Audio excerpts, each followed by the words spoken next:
Good evening. Welcome to tonight's Hamayan Parasha class. The topic tonight is monarchy Jewish?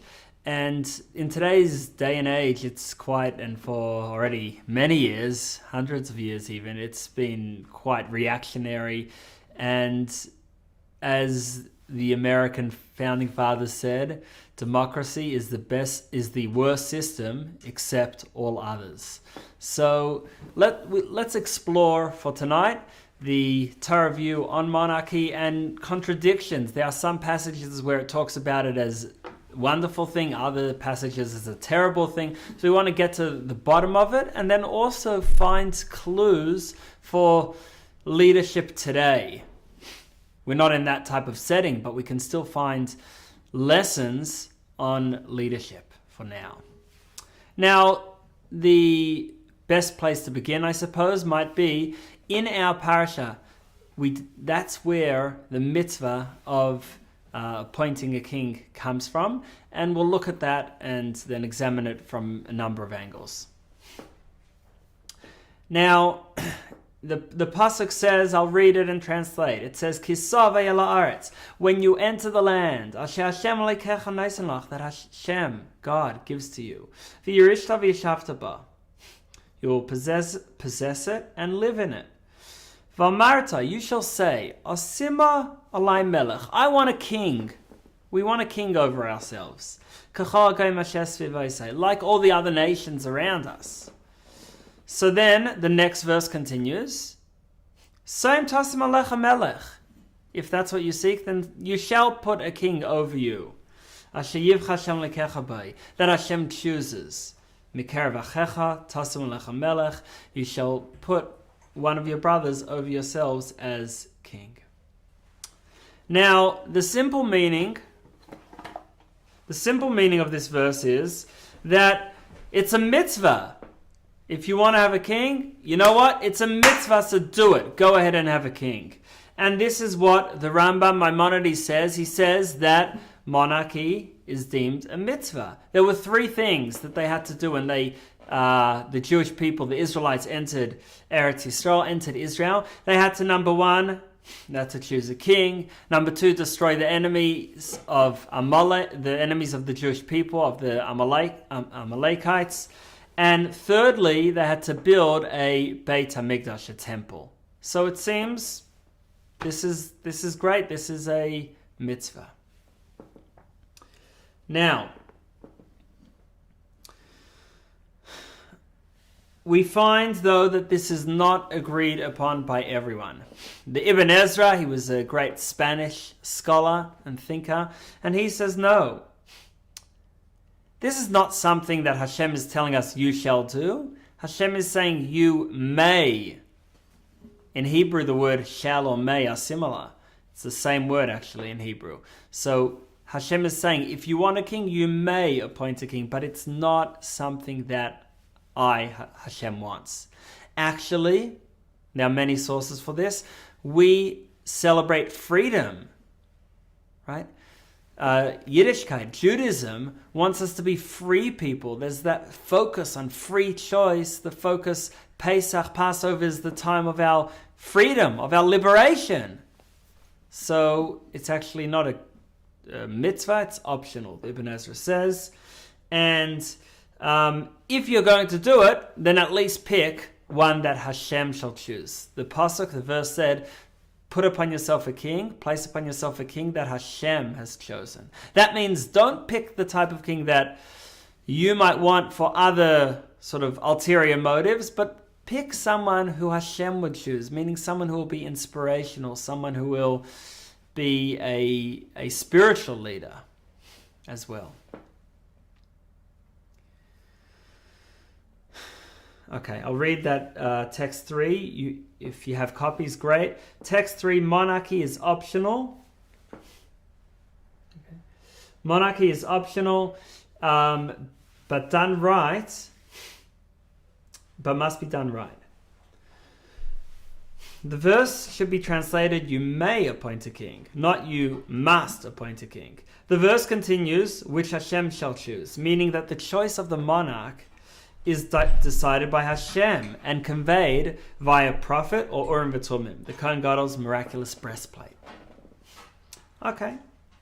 Actually, this is not something just of the past. This is something also of the future. When we talk about the Messianic era, a time of world peace, we don't just talk about a sort of stage in terms of the world and in terms of our thinking. We're also talking about a time that will be led by an individual, by a leader who will be our king. The Messiah is called King Mashiach, Melech HaMashiach. And that's what we see in text 4, that the Rambam, who is, very progressive in some ways, a rationalist, but he says that this is not something going away. We're hoping for a king in the days of Mashiach.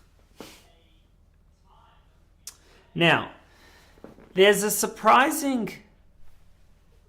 incident in the book of Shmuel, in the book of Samuel, where here's the last of the judges. There was a period after Moshe, after Moses. The Jewish people go into Eretz Yisrael. They conquer and settle Israel under the leader Yeshua, and then afterwards they're led in a sort of ad hoc manner. It's almost like libertarianism. Some have actually suggested that the Torah is a book describing stories of a family. And in a family, a lot could go right, a lot can go wrong. And basically, we learn from the lessons. You'll find even the Aseret HaDibrot, the Ten Commandments, are basically a list of what went wrong in the first book of the Torah, in Bereshit, and saying, look, already in your ancestry, in your earlier history, this has all gone wrong. Let me give you 10 pointers on how to live a better life as a cohesive family, as a family that is moving somewhere positive, that is aspiring to higher spiritually. So that is in the Torah. Then the people move from being a family to being a nation. So now we have to go through this whole question again. What is the best form of nationhood? And first we have a leader, Moshe. Moshe, on one hand, doesn't have he's not coming with an army and saying, I'm a general and I've got power, you must listen to me. He's coming as a godly, inspirational figure. But because he has that direct connection, because he clearly is a prophet, because he can do miracles whenever necessary, because he's the one, he's a revolutionary who led them out of Egypt, so he has that right to rule, and most of the time people accepted it, with the exception of Korach. But when we move on to into Nevi'im, into the rest of the Tanakh, the Jewish Bible, we have that question, well, how are we meant to live? What type of government? And then we have an experiment with a few types. The first type is Yeshua, who's a conqueror, and then everyone needs to be somewhat united. But then we move on. Even then, by the way, there were many of the wars which each tribe fought for themselves. Then we move on to a new time of Shoftim. They're called, in English, Shoftim means judges, but it's a lot more than that, because what's happening is basically there's no central government, there's almost no taxes, and the people come together when there's a time of war, right? In America, the original idea of the federal government was quite limited. It was mostly to defend the people in case of war. And the truth is, in Australia as well, many of the powers are at the state level, just that the federal government can dictate it because they're supplying money for different programs. So we've got the question, what type of government? First we have Moshe, this inspirational godly figure. Then we have Yeshua as a conqueror and brings the people together in order to conquer the land. Afterwards they say, okay, everyone live as you want, free. Now that was very nice, but also didn't work quite perfectly, both in terms of the people losing direction, veering off, losing a sense of common identity centered around being God's nation. But then besides that, there was also many attacks, and they didn't have this standing army and king who could defend. And therefore we move on from the time of the judges, which was very much a libertarian time period, to the times of kings, where there's a central government. Actually, Shmuel, the prophet Shmuel, Samuel, was the sort of bridge between the judges and the kings. And so here's an old man, and the people tell him, we have had enough of this form of government, this libertarian Shoftim. We want stronger government and kings. Let's read text 5. Vayom Hashem el Shmuel. Hashem says to Shmuel, Shema b'kol ha'am. Listen to the people. L'chol asher yomer lecha. Everything that they say to you. So the people are saying, we want a king. Hashem says, listen to them. But it's not something good.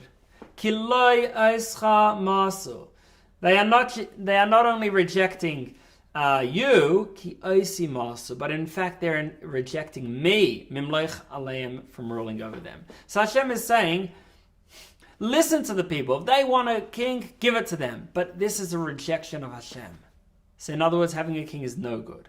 Then it continues that Hashem says and complains that they've done all the deeds they've done from the day I brought them to Egypt until this day. They have forsook me, they've served idols, and now that's what they're doing to you. And then the final verse, test 9. Va'ata, now, Shema b'kalchem, listen to their voice. Ach ki hoid toid b'hem, but warn them. Tell them how the king that rules over them will be. It's not going to be all lovely and roses. It's going to be, having a king is tough because the king then can dominate in a bad way. So we've got this sort of contradiction. On one hand, the Torah seems to say it's a mitzvah to appoint a king. On the other hand, the Torah in the Nevi'im, in the prophets, clearly is against it, because Hashem says that the Jewish people wanting a king is a rejection of me, of Hashem. So the Rambam says, well, it's actually a mitzvah to have a king. The problem was how, the process and the way that what they asked for when they were asking for a king. Ramban, Nachmanides, says, it's disrespectful to ask for a king while your current leader is alive. So Shmuel is the leader. He was a very dedicated leader. He was a selfless leader, a great spiritual person. And to ask while he's alive, we want a new form of government, is rejecting Shmuel. It's disrespectful to Shmuel. So asking for a king is fine, but don't do it while you have a current leader. After Shmuel, that would be a good opportunity, but not while you have a current leader. Others suggest, the Ran and the Rabbi, great Spanish scholars of the Middle Ages, suggest the problem is no separation of powers. We know, for example, in Australia, we have the Parliament, which is they legislate. Then we have the courts, which are the judiciary, and we have the executive, which is the prime minister, and the different ministers. And this allows for this sort of balance of different powers, and it keeps things fair and keeps things balanced.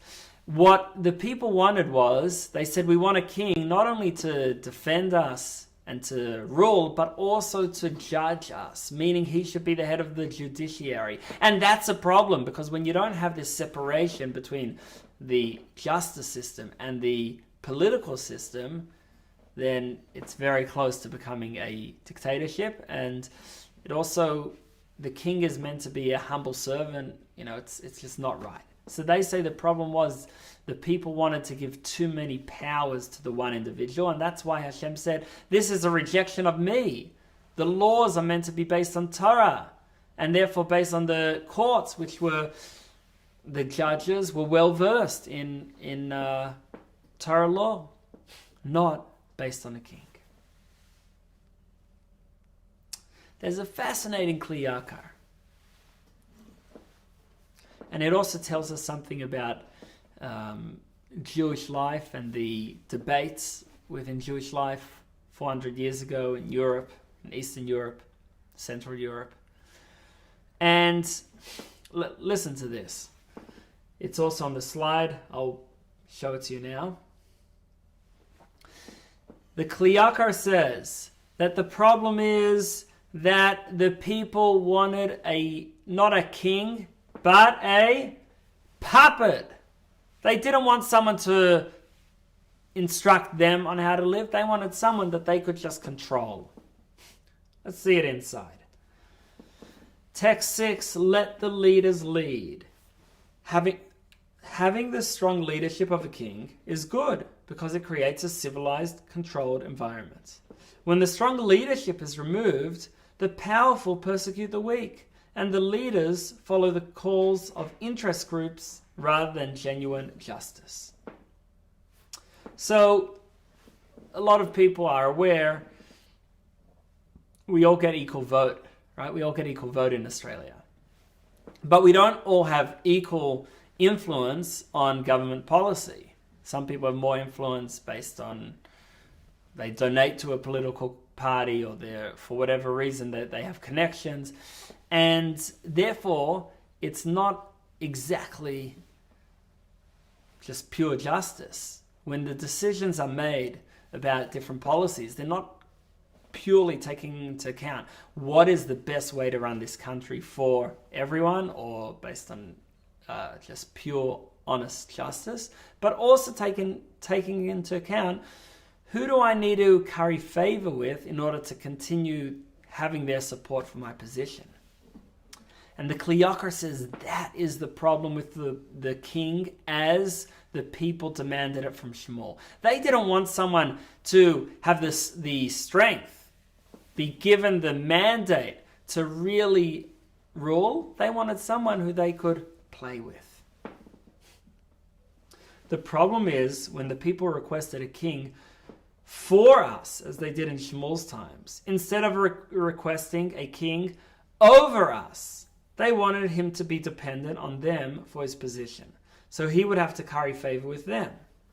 And then the kliyakar, living 400 years ago, says, this is a prevalent problem nowadays, when rabbis are often not given life contracts and are pressured to modify their guidance to ensure that they are not fired. Wow, look at that. You know, a lot of the leading authorities that the main halachic teachers today from previous generations, during their time they had a hard time. They were sometimes bumped from one community to another. For example, the Bach, who's one of the central commentaries on the Torah, on a major halachic work, or the Maharal of Prague, or many others, they had to move around from community to community because the community sometimes either fired them or strongly encouraged them to leave. And the kliyakar is saying that this affects the ability to really say things as it is, give real guidance, because they're always worried how this affect my position. And that was a problem, he says, in his times, which affected the ability to really help lift the people. Okay. Now, while Torah has this concept of monarchy, and while, not according to everyone, but according to Rambam, as we said, and many others, it is a mitzvah, as long as it's done right, but there was a lot of limitations that were put on this. And we want to have this balance of powers. First of all, we've got a hint that to the idea that the king is chosen has to be suitable, chosen by the people and their representatives. We'll look into that more. We'll read the text soon. But when a king is taking on the position, the Sanhedrin, who represent the people, they're the high court and they're from the people, by the people. Look at this candidate and say, is he appropriate? Besides that, and this is also in this week's Parasha, there are limits. Unlike usually we say, some people think of, in many countries, unfortunately, there's a lot of, crony and bribery, a lot of under the table and things. The presidents of many poor countries are millionaires and billionaires. And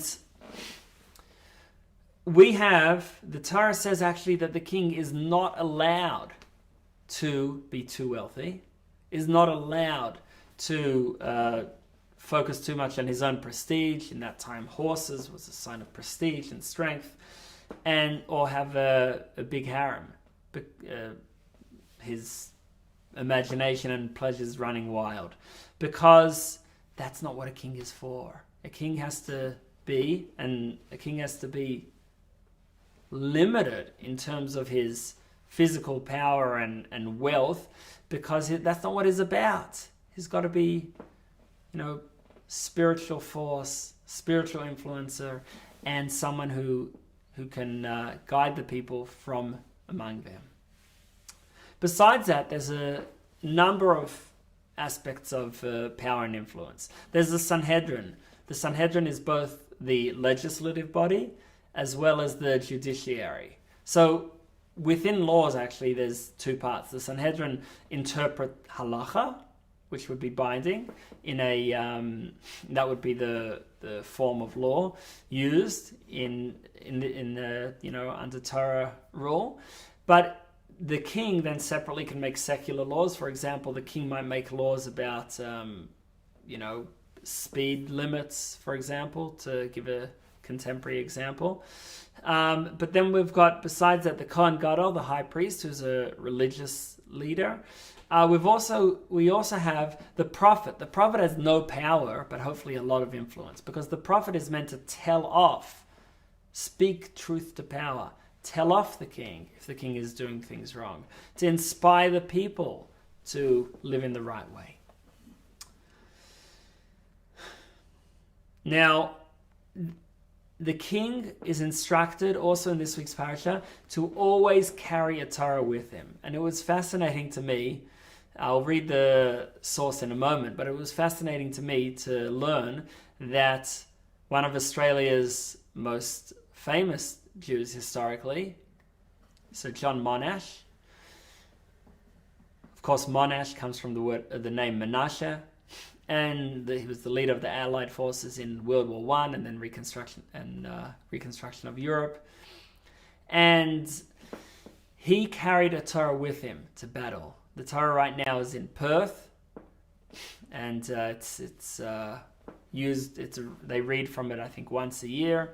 The Perth Hebrew congregation. It's quite a fascinating story of the finding all the records from 100 years ago, and he did that based on what the Torah says, that a king should carry a Torah with him, should always have that Torah with him and carry it with him when he goes out to battle. John Monash felt, I'm not exactly a king, but I'm a leading general, and he did that. Let's look at text 7.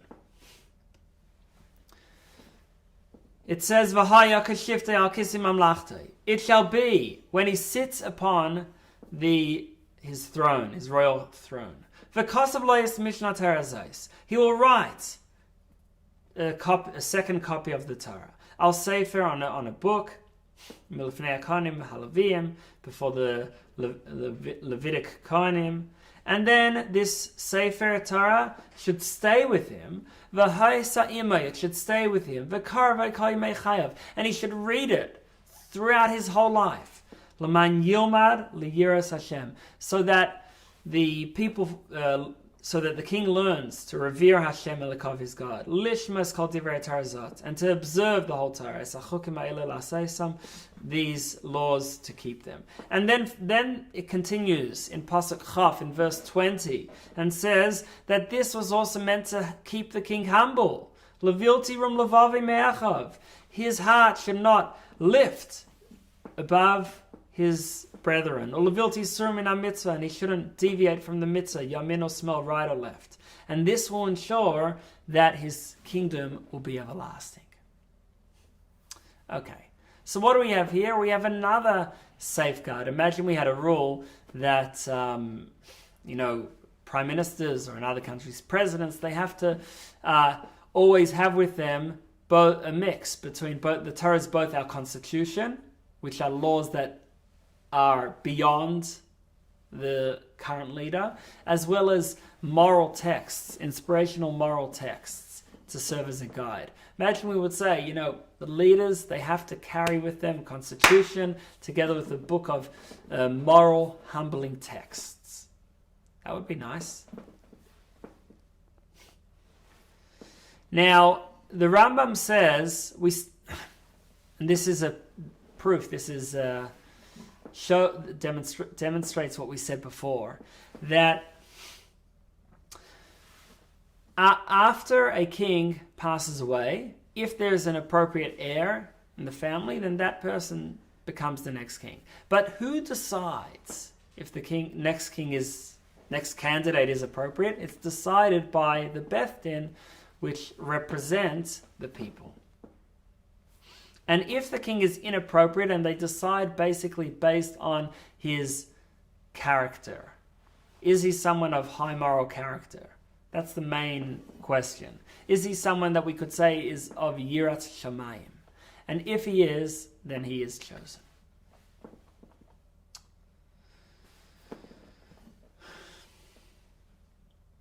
What is the goal of having a king? What's the purpose? And this will also help us deciding whether it's good or not, because if it's something, depending on the purpose, we might say, well, that's a good reason to have it, or no good.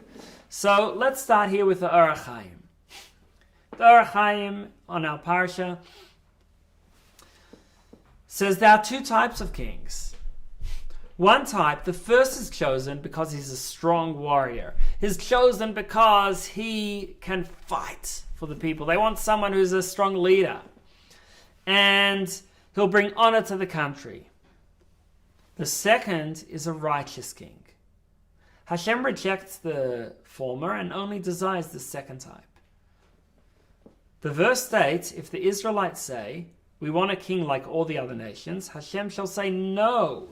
Instead, place upon yourselves the king that Hashem shall choose.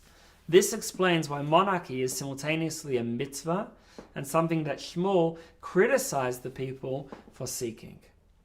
So what's the Orach Chaim saying? He's saying there are two types of kings. If you want it in order to be able to dominate, win battles, control, increase your honor, that's not the king Hashem wants. If the type of king you want is someone who's a righteous leader, who will inspire people, who will lift the heart and conscience of the nation, that is a good king. And then that becomes a mitzvah. So really, the question is, what type of person do you look up to? Who do you want to emulate? My mother-in-law was once interviewed for a TV show in America. It was about Jews who had reclaimed their heritage, who had become involved in Judaism as adults. And it wasn't like, most depictions, famous depictions, for example, unorthodox is those leaving. So this was actually the opposite way, interviewing people and looking at people who had joined. And she said, one thing I really like, I think about who will be my children's heroes. So who are her heroes? She says, they were people generally of a low moral stature.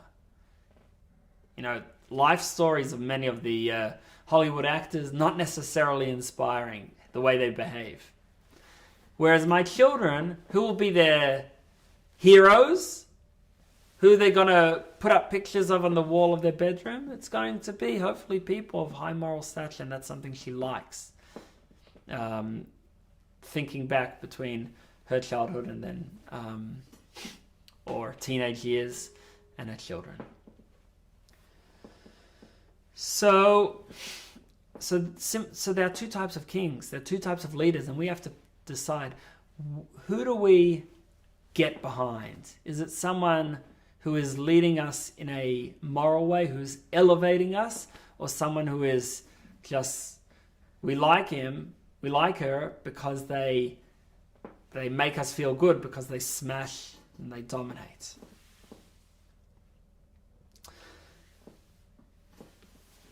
The basic reason for why not just have like just everyone does what they want, utter the extreme libertarianism, as we basically had in the times of the Shoftim, of the judges.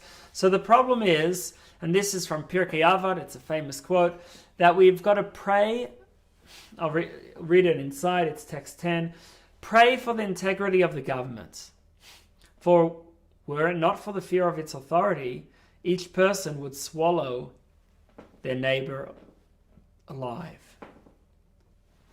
So the simple understanding is, for basic security, we need a government. If we want to sort of understand this on a little bit of a deeper level, perhaps also the idea of a strong government, a central government, implies that everyone is equal before the Lord. And that gives a sense of respect and a sense of equality to society, when they know that there's a central law and everyone has to abide by it. Everyone is under it. So it's not just to stop people from swallowing each other physically, but also to create a sense of respect in society. Now, there's a story in the Talmud. There were a number of Talmudic sages who were blind. One was Rav Yosef. The character in this story was Rabbi Sheshet. And he was blind. Everyone was going to greet the king who was coming past. The Gemara tells in Brachot. And Rav Sheshet went with. So there was a heretic who would always like to sort of provoke, and he says to him, the intact jugs go to the river. Why did the broken jugs go? In other words, why are you going to see the king when you actually can't see? What's the point of you going out to where the king will be passing? Rav Sheshet said to him, come and see that I know more than you do. The first troop passed, and this provocateur says, well, this is the king. Rav Sheshet says, no, it's not. The second troop passes. Again, he says, this is the king. Rav Sheshet says, no, it's not. The third one passes. And then it was silent. Rav Sheshet said, yes, certainly the king is coming. So his antagonist says, how did you know? How did you know that the third one was when the king was coming? Rav Sheshet answered that royalty on earth is like royalty on heaven. And I noticed silence when the third troop was coming past. Now I know that silence is associated with royalty on heaven, with Hashem. How do we know this? Well, there was a incident with Eliyahu Navi, the famous Elijah the prophet. Eliyahu was a really fiery person.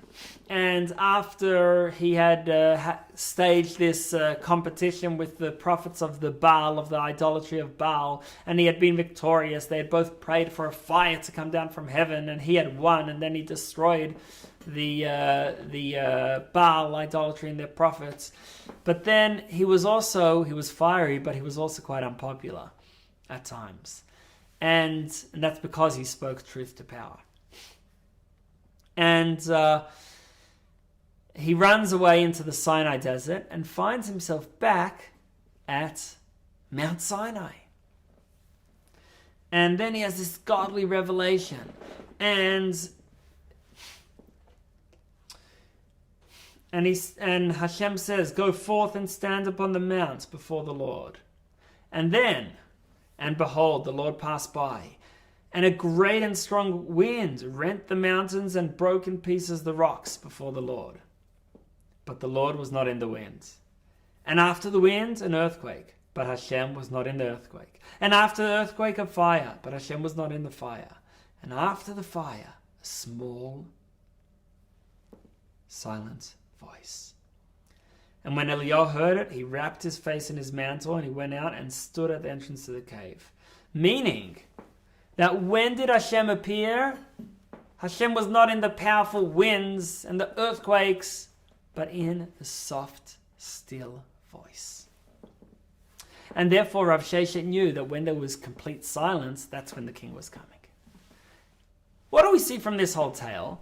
I want to focus especially on one line, which says, the kingdom on earth is like the kingdom of heaven. What do we mean by that? Well, for one, this is something aspirational. It's often very much not like that. There's often terrible dictators and authoritarian figures, and they're often very cruel and power hungry. But one thing it does is, at the very least, we get used to this idea of this sort of power above. The Tsar was ruthless, and finally most of the people hated him, and finally he was deposed in Russia, early 1900s during the First World War. And at the time, there was a Rabbi, Dovid Haradok, and he was upset. He was crying. They said, "Why are you crying? He was a bad man." He said, "Yeah, that's true. I'm just crying because it will now be more difficult for me to conjure up this idea of this sort of central figure, because I know that the Tsar is bad, but at least it helps me with understanding this idea of a Hashem, of this Hashem, and that's it, and He's in control. And we can't. That's the way. That's the path.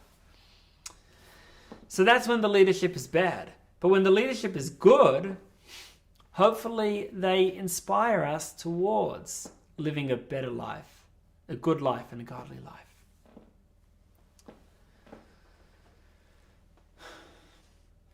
As we come to the end, I'd like to ask you, feel free to comment on YouTube, what is the best form of government right now? So the Torah talks about kings. Some, as we've gone through, some authorities say this is only if the people want, but it's not optimal. Others say it is optimal, but right now that's certainly not the case. We don't have a king from the house of David. It's not our current reality. Mashiach will be a king. But what's the preferred form of government?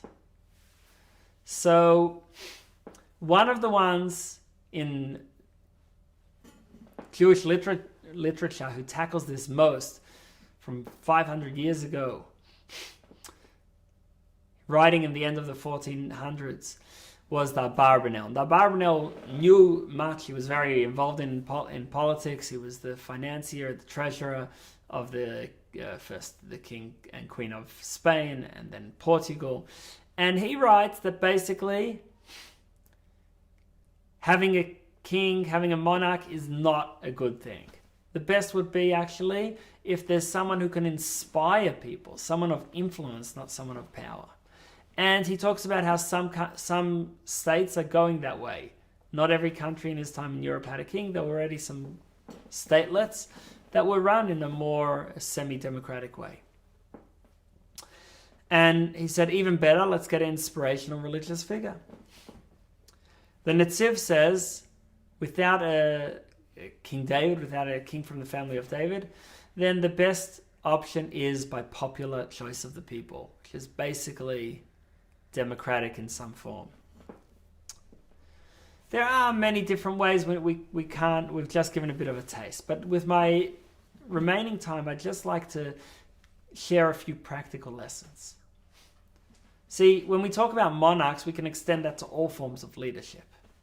You might have someone who says, I can't find the right person to be my spiritual guide. Anyone you look at, you can find problems with. Why should this person be my coach when they're struggling with X? And how can that person be my guide when they're struggling with Y? And so on. And therefore we can't find any spiritual guide. No rabbi is good enough, no leader is good enough, no thinker or whatever it is good enough, because we can find problems with everyone. So one lesson is, okay, you're right, you can. But wherever you are, even if you're at the lowest level, even if they're not perfect, but this idea, put someone as as your guide. Put someone as your coach. It's important that we're not objective, and very often we'll be able to convince ourselves to do something which actually, to anyone objective, anyone outside of ourselves, if we take a step out, we realize, oh, that's clearly wrong, right? So find someone who can be your leader, even if they're not perfect, and even if you're at a low level as well. On the other hand, where you're saying, well, I can find a lot of people who are ahead of me spiritually, who can be my guide, but why should I bother them with my little problems? So then we say, no. This applies to everyone. Everyone has to find some form of coaching, some form of someone who they can look up to. And that is the sort of the two sides of the coin. You're never so great that you can't gain from someone else, and you're never so low that you're a waste of someone's time. Everyone is important, everyone has something to offer, and everyone at the same time needs some form of coaching, guidance, and someone from outside of them to step back and look at the situation and be able to share, both empathetically but also frank advice. Thanks for your participation, and looking forward to seeing you back next week.